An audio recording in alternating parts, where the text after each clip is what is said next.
Assalamualaikum warahmatullahi wabarakatuh. Selamat datang di channel ini, teman-teman. Semoga kalian dalam keadaan sehat selalu ya dan tak kurang suatu apapun. Ricuhnya persidangan Rasman Nasution versus Hotman Paris tentu mendapatkan sebuah dampak atau impact yang seharusnya sangat disesalkan, di mana naiknya asisten Rasman Nasution ke atas meja sidang tentu saja dianggap tidak memiliki kode etik atau kesopanan yang di mana hal tersebut dilakukan di tempat yang seharusnya dimuliakan. Dan tentu saja Hotman Paris yang kubu dari lawan Rasman tentu mempunyai tindak lanjut ya. Di mana ya memang seharusnya memang si Firdaus asisten dari Rasman Nasution itu akan dikenakan sanksi, dan si Bang Rasman tentu akan mengajukan somasi bahwa tindakan yang dilakukan oleh Firdaus itu memang harus diberi sanksi berat seperti cabutnya surat advokasi dari Firdaus sendiri. Terus bagaimana sih keterangan langsung dari Bang Hotman itu sendiri? Saksikan video selengkapnya dan tentu sangat menarik untuk direaksi, bukan? Oke. Oke, saya ulang. Syarat mutlak bagi seorang pengacara agar bisa mengaku sebagai pengacara, agar bisa sah memberikan bantuan hukum, harus dimiliki satu kartu advokat yang dikeluarkan oleh organisasi, kedua surat bas berita acara sumpah yang dikeluarkan oleh pengadilan tinggi di wilayah mana dia dilantik. Kalau salah satu ini tidak ada, maka dia tidak bisa lagi praktek sebagai pengacara. Terutama surat bas. Di surat bas itu kan ada janji sumpah. Saya berjanji akan, ya begitulah, mentaati hukum, menghormati martabat pengacara, berperilaku baik. Kalau surat, karena setiap kita sidang itu akan ditanyakan oleh hakim, mana kartu advokat, mana surat bas berita acara sumpah. Rasman dan siapa? Firdaus sudah dibekukan surat basnya. Sudah dibekukan surat basnya, artinya dia sudah tidak bisa praktek sebagai pengacara. Siapa tadi? Artinya sejak diterbitkan surat pembekuan bas tersebut, Rasman dan Firdaus sudah tidak bisa lagi sebagai pengacara praktek di lembaga kepolisian, kejaksaan, di seluruh pengadilan sampai Mahkamah Agung dan seluruh instansi manapun.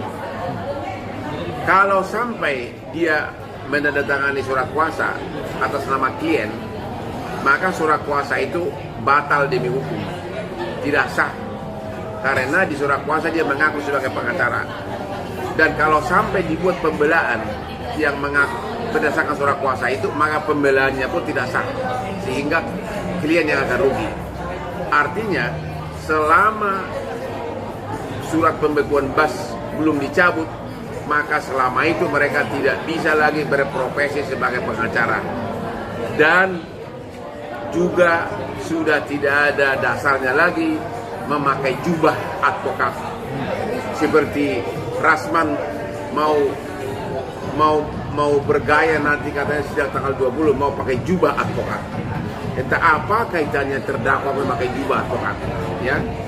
Jadi sudah untuk saat ini sudah tamat riwayat mereka sebagai pengacara. Sudah waktunya untuk bertobat, merenung, kenapa bisa begini? Ya, kenapa bisa begini? Ya, memang dalam sejarah peradilan di Indonesia belum pernah ada pengacara yang langsung di meja hakim menuduh hakim itu koruptor.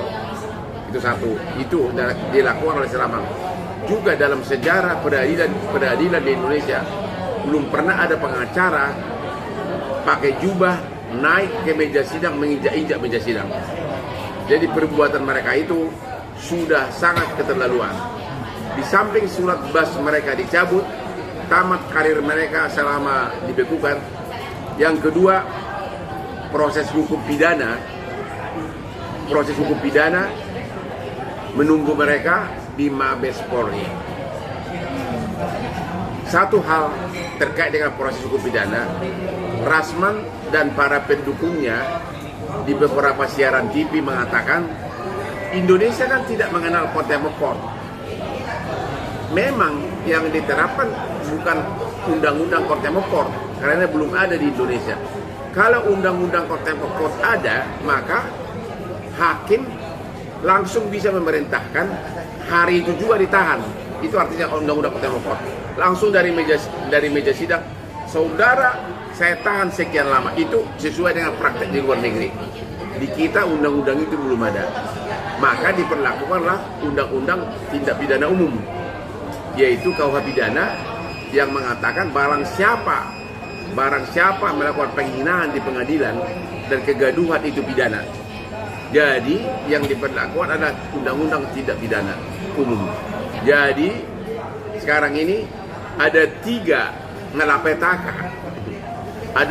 malapetaka yang dihadapi oleh Rasman dan juga si Firdaus yang katanya jago taekwondo, jago pencaksilat, jago tortor, jago dansa, jago boxer.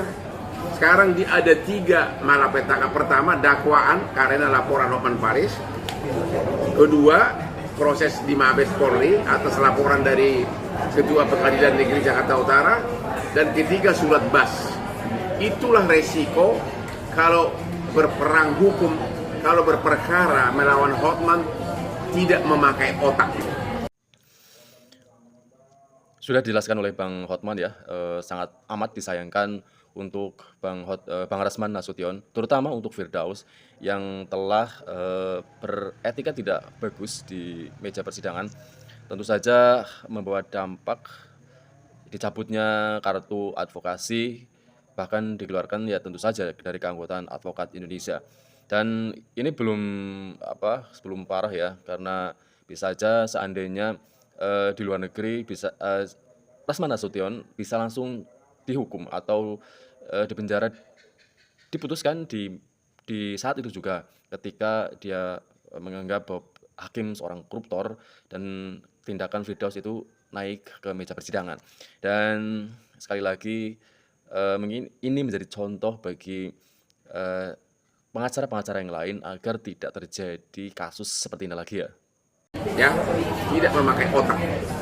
Jadi dari segi dunia pengacara, hari ini saya mengatakan kepada Rasman dan Firdaus, goodbye.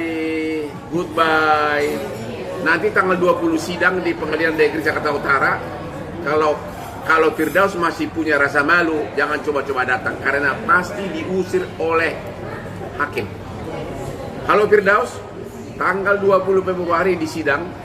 Kalau kau masih datang memaksa diri untuk sidang, kamu akan diusir oleh petugas pengadilan. Kau tidak berhak lagi duduk sebagai pembela dari Rasman. Biarkanlah Rasman itu menangis merenungi nasibnya. Ya, biarkanlah Rasman itu menangis merenungi nasibnya. Ada sebenarnya satu lagi pengacara dari tim Rasman, ya, yang namanya Elida. Itu target saya berikutnya. Pelan-pelan. Itu mulutnya paling vokal itu, entah apa yang diomongin. Sana sini, ya. Tapi tunggu waktunya, pelan-pelan. Ya, kenapa saya begitu marah? Masa saya dibilang penjahat seks, kelainan seks, dibilang germo lagi sama si botak itu, ya. Kalaupun ada omongan saya mesra sama Aspri, itu kan mau sama mau. Ya semua juga udah tahu saya playboy kok. Siapa yang nggak tahu itu? Seseorang playboy adalah karena kehebatannya, karismanya, maka banyak digagumin orang. Ya, orang-orang top luar negeri juga banyak yang playboy, itu nggak salah. Tapi saya sangat bahagia di rumah tangga saya. Karir saya sudah 1000 kali lipat dari karir mereka. Seperti apa yang dikatakan Hotman Paris, bahwa persatuan mereka terjadi karena perkataan mereka yang sangat menyakitkan bagi kubu Hotman Paris, di mana pengacara dari tim Rasman ada yang paling vokal mengatakan, yang bernama Elida, bahwa Bang Paris adalah seorang penjahat seks, terus kemudian germo, terus playboy, dan seperti itu kira-kira, hingga membuat Bang Paris Hutapea ya marah. Dan seharusnya itu menjadi pembelajaran juga bagi kita sebagai masyarakat umum, tak seharusnya mengatakan hal sesuatu yang berlebihan eee, kepada siapapun, sehingga membuat seseorang itu marah. Terlebih orang tersebut mempunyai power untuk memberi kita sanksi. Ya seperti itu ya kira-kira ya. Jadi paling tidak untuk lebih berhati-hati dalam berkata. Bang, ini jadi angin segar nggak sih ketika ada surat dari PN Banten mencabut basnya Firdaus ini? Lebih tepat, perbuatan mereka yang sangat keji dapat hukuman setimpal, ya, dapat hukuman setimpal. Dan tentu saya senang dong kalau pengadilan bertindak tegas gitu loh, ya. Jadi jangan lagi mengaku-ngaku sebagai praktek pengacara sampai kalau masih dicabut gitu. Oke, Bang, apalagi kan OYW ini kan memang basnya ini kan memang sudah mengklaim beberapa tahun lalu ya, sini menyatakan bagi pengacara-pengacara yang berulang bahasa agar dicabut, dan ini juga pada akhirnya didengar. Ya. Ya, gimana respon Abang sendiri? Iya. Kenapa saya vokal di medsos agar yang dicabut itu adalah bas? Karena kalau hanya kartu advokat yang dicabut, dia akan pindah organisasi. Seperti yang udah terjadi sama Firdaus. Dia udah pindah kan? Nah, sekarang ya itulah di mana moral para pengurus organisasi ini. Sudah lihat dengan mata kepala sendiri betapa kejamnya dia di persidangan terhadap penegak hukum. Masih saja diterima begitu saja, ya. Jadi apa yang saya suarakan selama ini, kalau sudah keterlaluan pengacara tersebut perbuatannya, maka basnya yang harus dicabut. Dan sekarang dikabul. Sekarang keinginan kita semua itu terkabul, tapi cuma dibekukan, tapi sama aja akibatnya.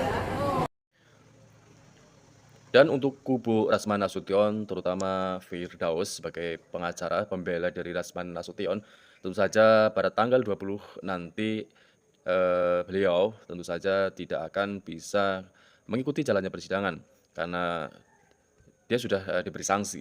Dan tentu saja ini menjadi kerugian dari Rasman Nasution, terlebih apabila dia dibekukan dan tidak bisa menjadi pengacara. Dan karena ini, dan yang lebih parahnya, kasus yang dilakukan oleh Rasman dan Firdaus adalah suatu kasus pertama di dunia pengacara. Dan tentu kembali lagi seperti yang saya bilang, tentu saja ini menjadi pembelajaran lagi bagi lawyer-lawyer yang berkata kurang bagus, kurang sopan, dan kemudian bertindak kurang sopan juga di pengadilan. Saya kira cukup sekian video kali ini, semoga dapat menghibur aktivitas kalian. Jangan lupa untuk subscribe dan like dan komen. Sampai jumpa di video selanjutnya.